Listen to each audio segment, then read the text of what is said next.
For decades, the James Bond series has been the Rolls-Royce of British cinema deluxe filmmaking that maintains a reputation for excellence while simultaneously acting as a classy but discreet national esteem enhancer. From its early 60s inception, it has been a solid box office presence and a middle-brow tastemaker, but no one could ever accuse the Bond films of reinventing the wheel. That changed dramatically with the release of Skyfall, aka Bond 23, which became the highest-grossing film in the UK until the release of Star Wars The Force Awakens, and the second biggest British film ever worldwide, behind Harry Potter and the Deathly Hallows Part 2. With its giant box office take, Bond morphed from a Rolls into a supercar, a Ferrari, or a Lamborghini. This, in simple terms, explains the desperation of Bond producers Eon to retain the services of Daniel Craig, given that Bond's evolution happened on his watch. Shoring up the value of their product depended a great deal on keeping the key personnel on board, and they only have to look at the likes of Doctor Who, another venerable British franchise, to see the traumas that can accompany the regeneration of a leading actor. With director Sam Mendes having dropped out, after delivering the goods a second time with the almost but not Kitty's huge Spectre, making sure Craig didn't do the same became a priority.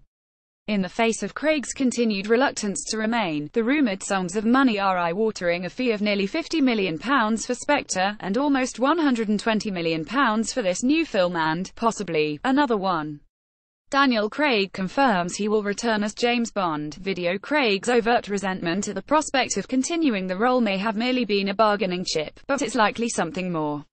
Part of the traditional Bond ethos was to use workmanlike directors and unthreatening actors. They posed little challenge to the producers and, much as we loved Roger, Sean and Pierce in the role, there was no sense they were bigger than Bond. Martin Campbell have not stuck around for more than 2 films, so to expect a performer of Craig's stature to endlessly return is perhaps a little unreasonable. Craig as James Bond and Judi Dench as M in Skyfall. Photograph François Dumelat. Moreover, Craig has not exactly been helped by any monumental improvement in the backroom work. Bond still represents unadventurous larger-scale filmmaking that, despite much effort being front-loaded into opening sequence action scenes, a newish Bond tradition that goes back to the first Pierce Brosnan film, GoldenEye, has not solved the series' big weakness: lengthy, laborious narratives that have to explain every single nuance with frowning concentration, as well as shoehorning in extended chase-and-kill sequences. The nonplussed audience reaction to attempts to emulate a Marvel-type universe in Spectre was telling. Hopefully they'll be abandoned. Bond is all about Bond, and already exists in a clearly defined soft-focus universe of British imperial decline. But recent political events may well have given Bond, and Craig himself, a new project. Can 007 slay the spectre of Brexit if any cultural phenomenon summed up the mind state of your fervent lever? James Bond, with his sharp-suited whiteman privilege, breed-in-the-bone patriotism, and British chap daring-do, is surely it.